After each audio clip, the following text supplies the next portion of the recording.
Hello Biafra, today I came with anger because what I saw and what I noticed is very, very appalling. We say that we are proudly Igbos. We are industrious Igbos. We are proudly Igbos. We are hardworking. We are proud of ourselves. But today, what happened to our language? We are shying away from speaking our language. What made me to come out this afternoon is that my sister that lived in Onitsha is speaking English to her child. Her child cannot speak Hebrew. We made a video call and it has been long. I'm making the video call with her. And my children haven't spoken with her children. Today,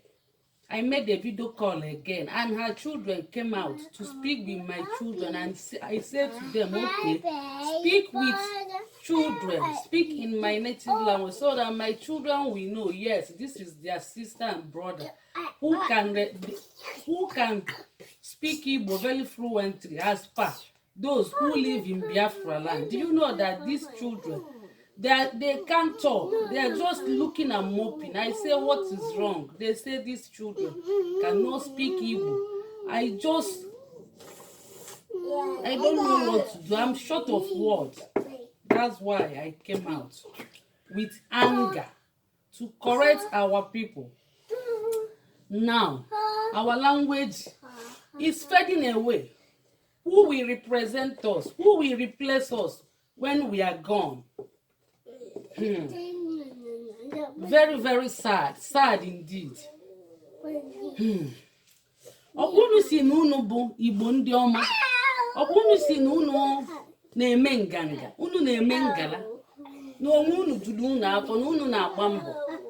Unu wee na-emezi ike ka njọ.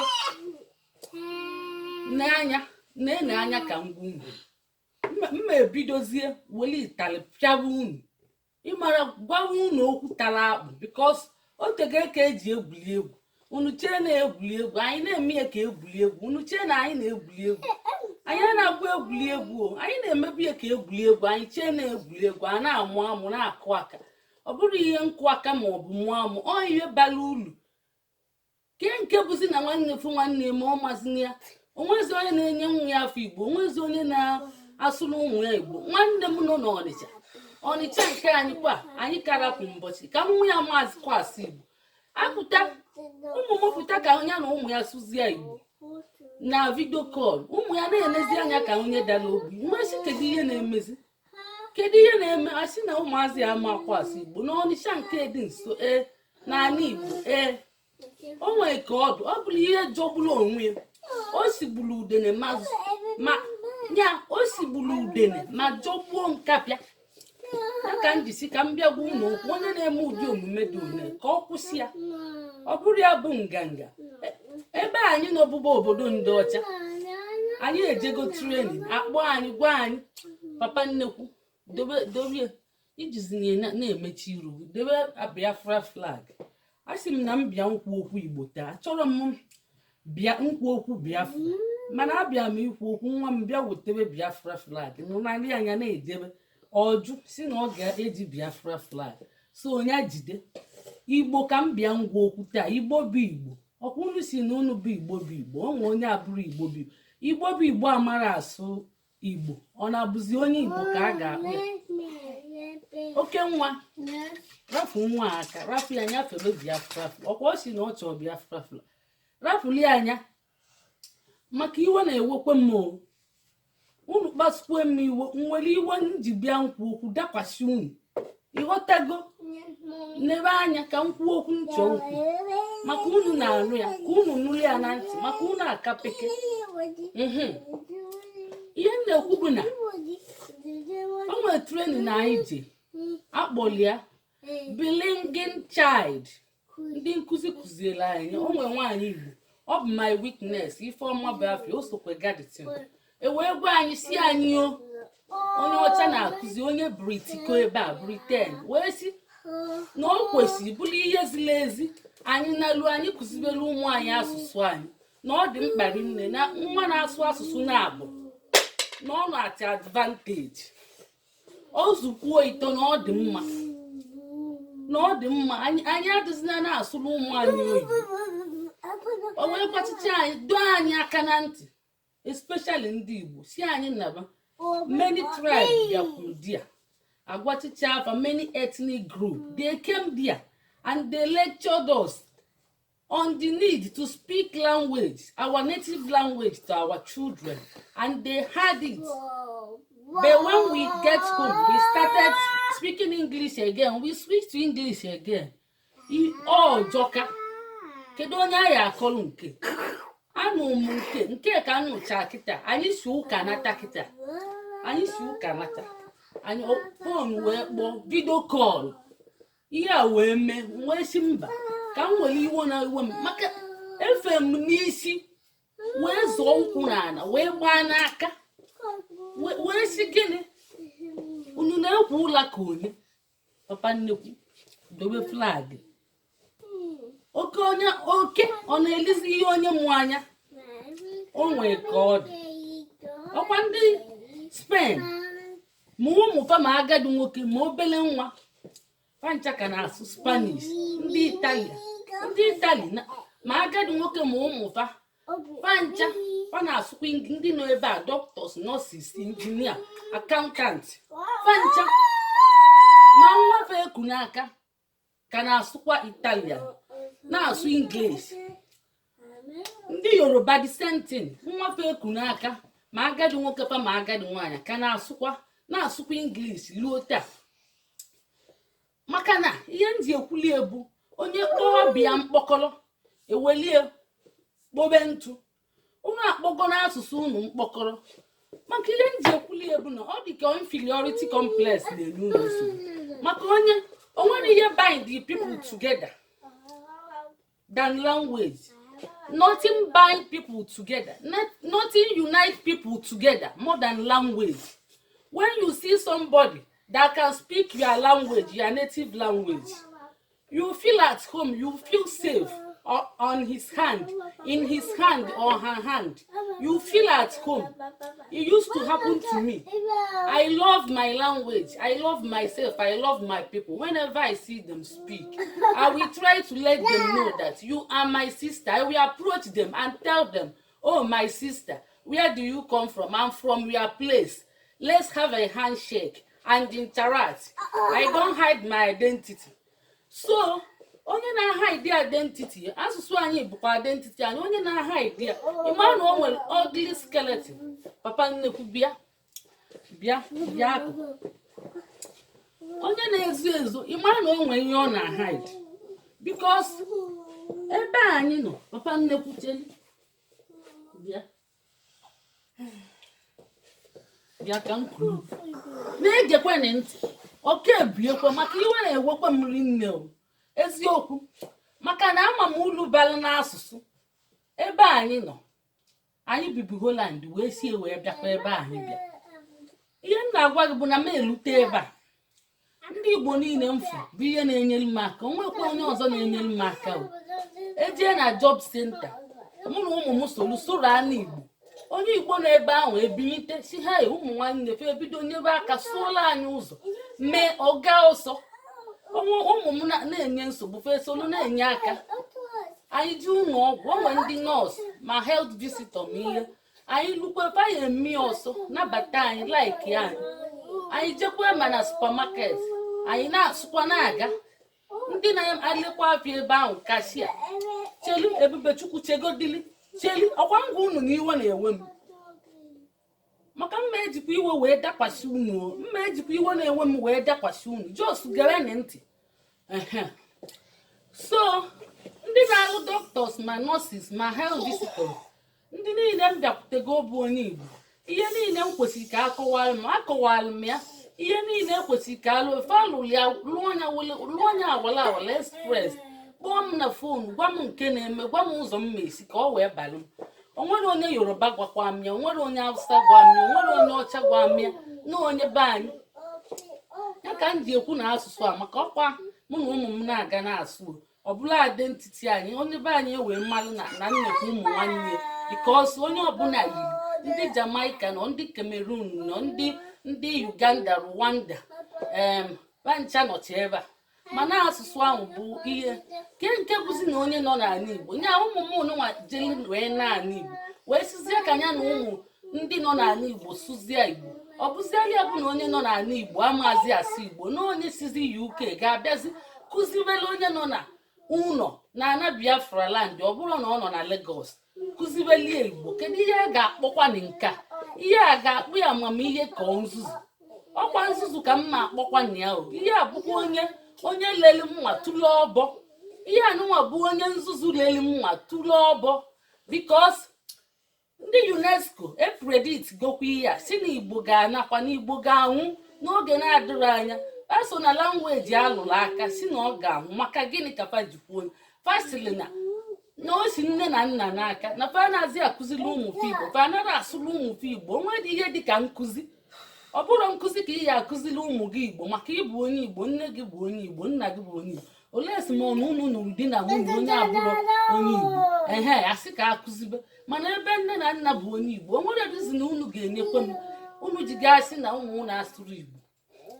unu afụghị ihe m na-agwa unu na-egekwana ntị ihe m na-agwa unu bikos nọọ ihe dị mkpa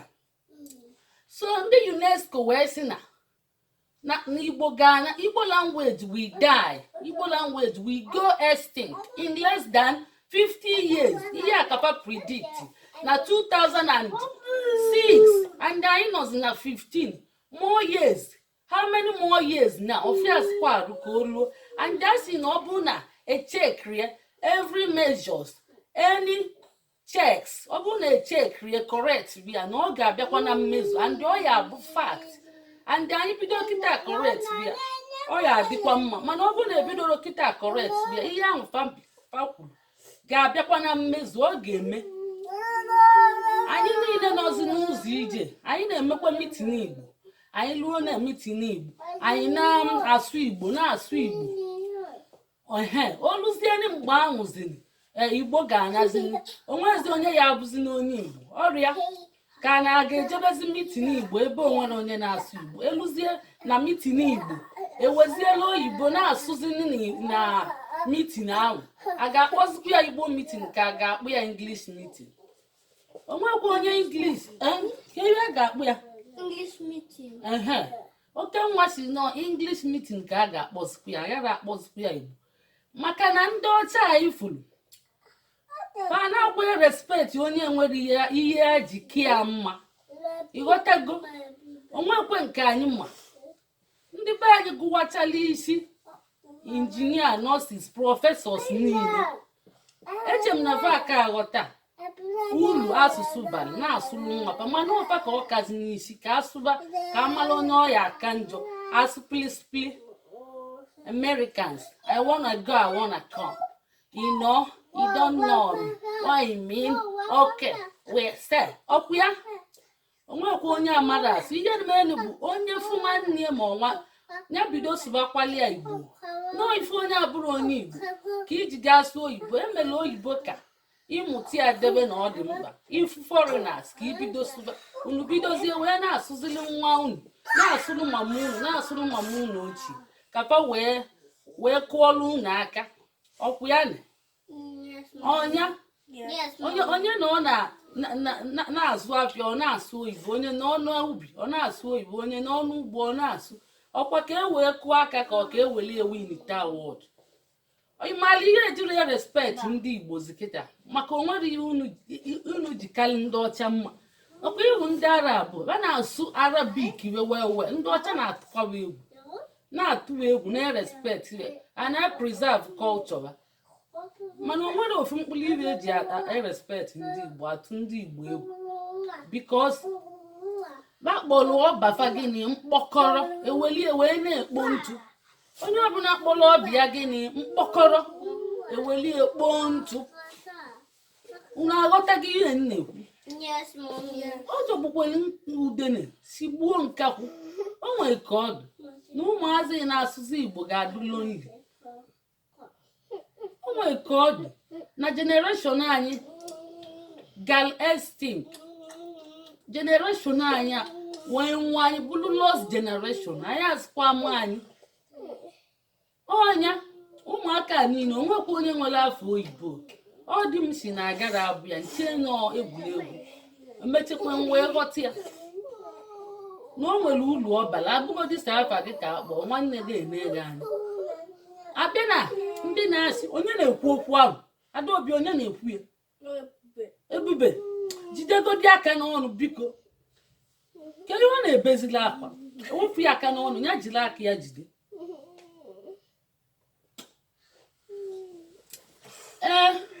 ọnwa ndị si na Igbo afụrụ onwe fa n'anya na ọbara ulu nsụba Igbo na ndị Igbo jọrọ njọ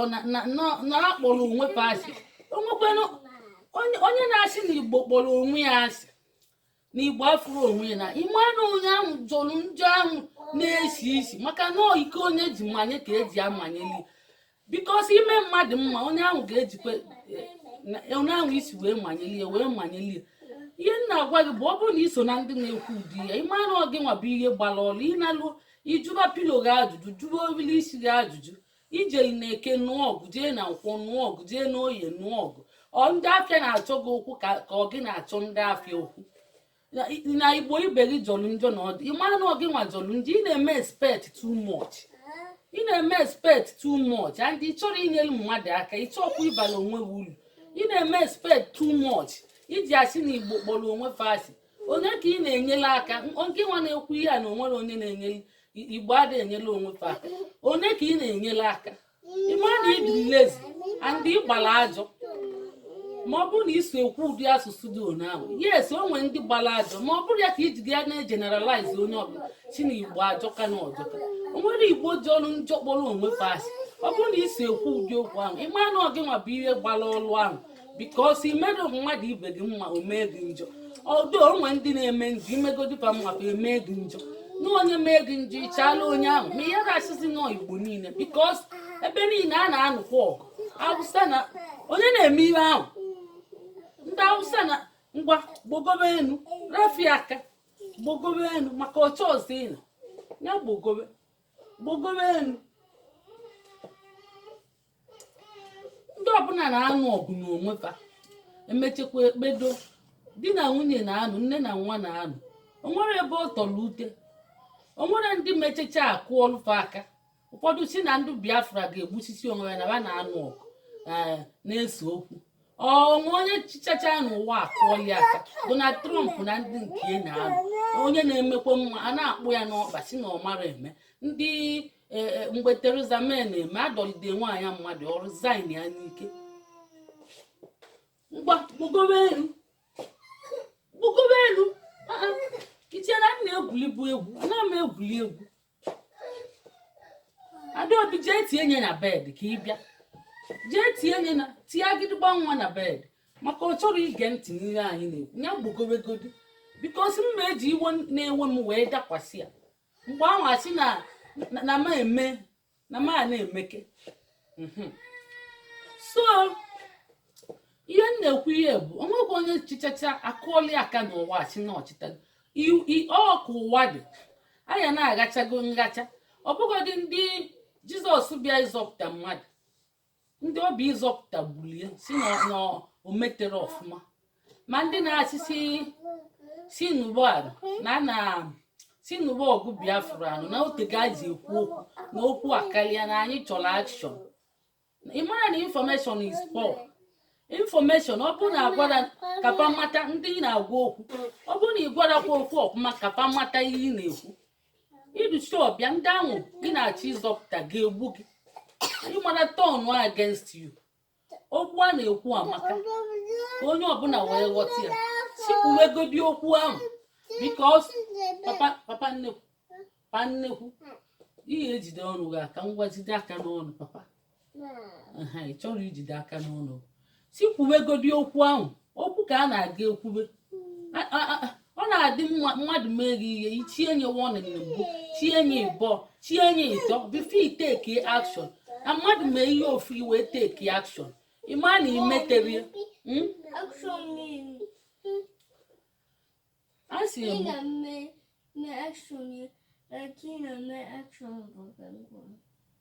na-enegodi anya mgbe emechiri jụrụ ajụjụ a sị mana mmadụ na-eme ihe adịrọ gị mma ị ga-etinye warning 1 itinye warning 2 tinye 3 before you wee take action ihe ị ga-eme ịghọtago ọ bụrụ na mmadụ mee ihe ofu mme iwee bido persecute ya ozugbo ị mara imetere ịghọtago maka ọnwụ ihe mmadụ ga na-eme ochie na ọ na-emeti ọ mara na ọ nara emeti mgbe ị gwaziri ya na ọ na-akwa emeti ihe ọ wee mara ọ bụla ezigbo mmadụ o chebekwu ya chemie n'ime ọ nabakwa ụla ọ jụọ obili isi ya ajụjụ o wee makwa na ihe ọ na-eme dị njọ o wee sepụ aka enwe n'ofe ịma na mmadụ na-eme ihe ọkwụli ọtọ n'anya ụfọdụ a na-akwa ama na ihe a na-eme dị njọ tili igwe ya na ọ dị njọ ịgwazi anya o nwere ike mee ṅa mgbe o mechekwa ọ bụla ezigbo mmadụ o chebekwa echiche ọfụma chepụta ihe ọ ga-eme ka ihe wee dị mma mana ọ bụla ajọ mmadụ o chebe eli nke dị njọ mmadụ dị njọ n'ụwa mmadụ ụwa dị njọ ndị bụ ezigbo mmadụ eri ekwe nne unu na-aghọta ihe m na-ekwu unu na-aghọta ya ebugokwelu m gabakọ n'ọzọ ihe m na-ekwu bụ maka asụsụ Igbo maka iwe na-ewezi m maka ihe mee tata maka nwanne m nwaanyị nke ntọ nke bi na Ọnịcha ihe o mee taa wutekwa eme egwekwa m iwe siri ike zọọ ụkwụ n'ala fee n'isi gbaa n'aka eziokwu ka m na-agwakwa unu ihe eji m obi iwe wee bịa ejiri m obi aṅụli wee bịa mma ebidozi na-apụtazi wee were itali wee pụta bikos onwe a na-egwuli egwu na-ete unu ude unu ada ama ọkwa na-egwuli egwu na-ete unu ude na-ete unu panketi ka ọ gịnị pawuda eweli ya na-ete unu na-egwuli egwu unu chie na amụ a na-atọka amụrụ mmadụ ala amụ asị na amụ a na-atọka mma ewepụtala unu itali wee pịa unu itali apịabi unu ga-anọgharị wee sitie ọp maka na ihe unu na-eme jọgburu onwe ọjọka mba onye mere ọfụma anaghị apịa itali onye na-eme ajọ iwe ka a ga-apịa itali mma apịa ndị Igbo itali oke nwa ị na-anụ ihe na-agwa gị ọ bụrụ gị ka mma apịa itali nnọọ ndị Igbo ma ndị ahụ mkpọrọ onwe gị ọra na eze ndị Igbo ma ndị prọfesọ ma ndị Igbo bụ Igbo ma ndị Igbo ndị ọma ma ndị chekwala ka mkpụ ọzọ onwe nke ncheta kịta tụta Biafra flag ka inye nwa ọlaiki Biafra flag ya welie nye m nọ n'ebe ọ bụrụ maka Biafra ka m chọọ ikwu achọrọ m ikwu maka Igbo nwa wetazi Biafra flag si na ọ chọrọ ihe m na-ekwu bụ na excuse me ka m bịakwana ịma ihe ọzọ m chọọ ikwu o nwee ndị advocate of Igbo advocate ndị na-champion Igbo ịghọtago na-ekwu maka Igbo si na ka Igbo gaba n'iru ka Igbo ghara ịnwụ ka Igbo gaba n'iru ka Igbo ghara ịnwụ mana ihe na-anọkọtakwa fụba ka wa kwuo okwu Biafra ọ ndị nke ka m chọkwa igwe okwu nke a because ị na-ekwu okwu Igbo na ikwuru okwu Biafra ka m kwuo na eziokwu ọ bụrụ na Biafra abịara Igbo ga-anwụ eziokwu ka m na-agwụ jeenu denye n'akwụkwọ Igbo ga-eme na a ga-revive kwa Igbo nọ n'ụlọ ọnwụ na-akwado ịnwụ pịị dobegodi ọkpa gị n'ala papa nnekwu biko dobe ọkpa gị n'ala agịdịgba nwa ọbago ụla ọlalụbago ihe ekwelie pampas rafu emeche mbịa ihe enyi ha ekwuchewego m ihe m na-ekwu bụ na o nwere ndị nna afụwa na soshal midia ebe niile na-ekwu nnọọ okwu Igbo mgbe niile na ha chọọ ka Igbo gaba n'iru Igbo gaba n'iru na Igbo ama nwụkwa ka m bụrụ na eziokwu Igbo nwụfuru ga-anwụ onye anwụ pii ma ọ bụrụ na unu esoro na-ekwu okwu Biafra ka Biafra bịa ihe nji na-ekwu ebu nwaanyị bụ na onye ọbụla chi ịgbapụ na be anyị because ihe nsi ike ọlụ adịrọ abịakwa ogbube mmadụ so onye bụ nwaanyị ndị niile na-agbapụ abịa obodo oyibo apụ iji eje Lagos maka onwere ihe dị be anyị n'ala Igbo onwere ọlụ dị ndụ so mmegbu a na-emegbu anyị kali so onye ọbụla chi ịgbapụ onye lụọ ọmụmụ ụmụazị de ọmụbụ ọchọba ka o fevọ ndị ọcha ma ọ bụ fevọ ndị ọnọbefa ka o plizi kwefa ọ bụ onye afa nkịta nke ndị ahụ ma ọ bụ onye afa ndị ahụ na-aza o sidokwe n'Igbo pụọ ebidokwe sụba asụsụ ndị ahụ sụba oyibo sụbakwa nke ndị ahụ ndị na-asụ Yoruba na Hausa na-akwa asụ Igbo a ga-amụtakwa Hausa mụta Igbo maka na anọrọ n'ala Igbo so nke ahụ bụ ihe ga-egbu Igbo ka ọ nwụọ maka a na-agbasacha na ndị ọzọ bụ onye lụkwa ọnụlụ nwaanyị ọzọ abụrụ nwaanyị Igbo ọnụlụ ya ndị anụ nwaanyị abụrụ onye Igbo ihe nwatakịrị na-eme nne na-eme ka nwa na-emekeli so nne asụrụ Igbo nwa ọ naghị asụ mba ọnya bụ na Igbo anwụọ maka gịnị a na-agbasa na-eje ụzọ ije maka onwere ihe tọgbọ n'ala Igbo mmiri adụrụ ụzọ adụrụ onwere ihe ekwe ka alụọla anyị ma ọdụ ụgbọelu ma ụzọ dị mma ma ọ bụ kọmpini ndị be anyị ga-alụrụ ọrụ ma ọ bụ so onwere ihe dị n'ala Igbo ọ Biafra bịa ọrụ wee bịa ihe niile abịa papa ịkụzigo nne m ihe ahụ n'isi biko na m na-ekwu okwu dị mkpa papa ịkụzi nne m ihe ahụ n'isi so Biafra ifo bịa onwere mgbe ojire gị aka Naijiria mma anyị ga-ebido naba anyị agazi adụ na-alụ aka n'ụzọ ije na-eme na anyị apụghịkwa ije na anyị anwụọ na anyị enwere hope maka onye ọbụla luzu hope na Naijiria onwere onye nwekwa hope cha sọsọ ndị politishan nwee hope na Naijiria ụmụ ogbenye enwekwe hope ọbụla onye ọbụla na-atụ aka n'ụzọ ije emeghe bọda ebe niile ga-adụ desert ndị Hausa ahụ chọọ iwelbe anyị wee bata welie ọnyanwa bụ na ọ bụrụ na Biafra bịara Igbo ga-anwụ maka gịnị patọ na-aga mana ọ bịa kịta anyị nwa anaba anyị nwa ga-ebu ụzọ na je establish nationalize ya n'ọlụba anyị onwere ihe dịka mmadụ ịnọbi ifunugo ndị Saudi Arabia Kuwait United Arab Emirates ifunu gọvanọ ụzọ ije beledụ mma a na-asụ Arabic wee na-asụsi ndị mmadụ a na-abịa bepa na-alụ ọrụ pa na-emega anyị ndị bepa abịa ndị ọzọ abịa na-eteki asylum ọnyanwa be anyị dị like that anyị naba ọkwa ndị China amụbaga asụsụ anyị maka na amago na ọ ga-anwụ ka ha wee bịa kụziere anyị were anyị kpaa ego ọkwa unu na-edujezi ụmụ unu ka akụzielu unu Igbo na-akwụ ụgwọ mana unu ekwesịrị ije na-eduje ụmụ unu ka akụzielu unu Igbo unu kwesịrị ịsụrụ ụmụ unu Igbo ọzọkwa bụ na onwe ndị ghọtabago na-ejego dujebe ụmụ pa ka akụzielu fa Igbo ka fa wee mụta Igbo onwe ndị ghọtabago ma na-eme mistake na nwata bulu chie ụzọ ọdịda esi onwego ndị ghọtaba anyị wee jedujebe ụmụ ba ebe a na-asụ Igbo na-akwụ ego mana o nwekwe ndị aghọtara abụ imilikiti ọkwa ịma kama ha ga-eje eli ka akụzielu ụmụfe Igbo bee jekwụba ụgwọ akụzibe French Spanish Italian Germany ọkwa ya ka unu na-akwụ ụgwọ ka akụzielu ụmụ unu chielu ọka anaba unu aka ọkwa ihe unu na-eche ka anaba unu aka n'ọnya ya ka unu ji ga aba ọganyala bụrụ milonia unu amara na unu dụkwa nnekwute nzuzu chiri ike nwanza na-elene n'ọkụ ọ sị na ọ na-ara mma na ọkwa ihe unu na-eme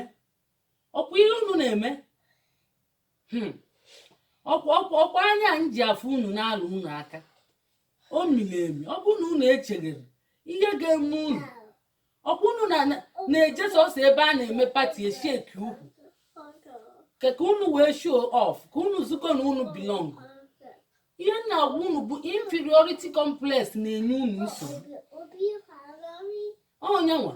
ma ndị na-eje asalari ndị na-eyi oke akwa eme ọ na-enyekwa unu nsogbu because iyide akwado nwa fit iri adọkara adọka ị kwesịrị ije na-asalari mmadụ ọya kwa eduwe ụlọ maọbụ nye gị ihe si gị bido biznes iji ọkwụ onye osi na ọdịrọ ịma na onye ahụ bụ ajọ mmadụ n'ọka ịbịa na-eficheli eshu na-asalali ya ịsalali mmadụ salali ya okwere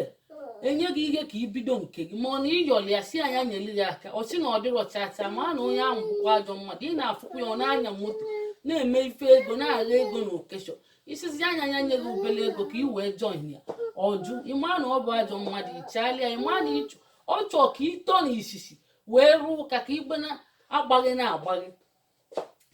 onye ahụ o kwesịrị inye gị ọbụgodi obele si gị nekwe onoji gị jezie yọta ebe ọzọ n'ọka ọ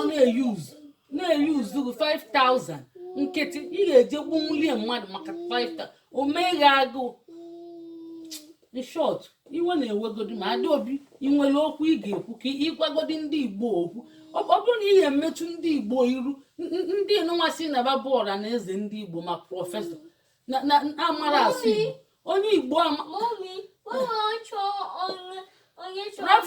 rapia na iwe na-ewegodi m ndị ahụ si naba bụ ọra na eze ndị Igbo ma ndị si na fa bụ Igbo bụ Igbo ma ndị Igbo ndị ọma ihe niile ha bụcha Igbo mana ha amara asụ Igbo ụmụ ha amara asụ Igbo ha nọkwa n'ala Igbo. Ihe na-achọkwa ndị ụnụ aka na ntị bụ nekwenụ m anya n'iru maka onye Igbo ọbụla fụkwa m n'ụzọ wee sụọlụ m oyibo mma emechukwu ya iru ma ọ bụ sụọlụ ụmụ m oyibo onye anọkatakwana mana wee fụ ụmụ m nwana m bụ onye Igbo wee bụrụ oyibo sụalụ m mma emechukwu ya iru mma emechu ya ezigbote iru mma asị ya biko mechifu ọnụ ịsụzi n'anya bụ maka ọnwekwe nwaanyị mmelie anyị nọ n'ụmụada Igbo na-eme ụmụada Igbo mụkwana nwaanyị abịakwana ọ bụrụ na o nwee onye anụrụ anụ ụmụada bụ onye ọbụla bụ onye Igbo ịmara onye bụ onye Igbo o nwere ndị anụrụ anụ nọ na ya n'ọsọ ndị Igbo nwaanyị ebinikwe na-asụsụ oyibo nwesi ya nwaanyị tikweli isi ya o nwere onye Hausa na-ebe ka o nwere onye Yoruba na-ebe osi mba ọkwa ụmụada Igbo ka anyị bịa mme osi kedu ihe ị na-asụzila oyibo ọ na-ene m nsị ya mechifu ọnụ bido sụrụ Igbo ozugbo biko ayọkwa gị ihe ka m gwara ya ifele mmebi obido sụbazia ịghọtago ndị okenye amazụkwukwa asụ ọ bụ iwe jogbula onwe ya nwa bụ unu anakwa aka nanyị ọ bụ unu fụrụ unu bụ ndị Igbo unu ana aka nanyị Adaobi ugodi okwu ọ bụrụ na o nwere ihe ịchọkwa ịgwa ndị osi na ba bụ Igbo ịgwakwara n'oge ụmụazị ụlọ na-eche asụ Igbo maka na ọkụ na ha mụtara ọbụna ha mụtara ebido wụsị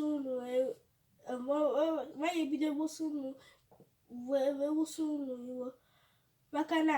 ọ bụrụ na ịkụziri elecha asụ Igbo language anyị oya dị extinct maka na language anyị dị extinct anyị ya zenwu Igbo maka na ọ bụrụ na anyị bụ Biafra language anyị bụ Igbo kele ya eshi ebụla asụ language anyị na ebe anyị bụ o kwesịbụ na asụ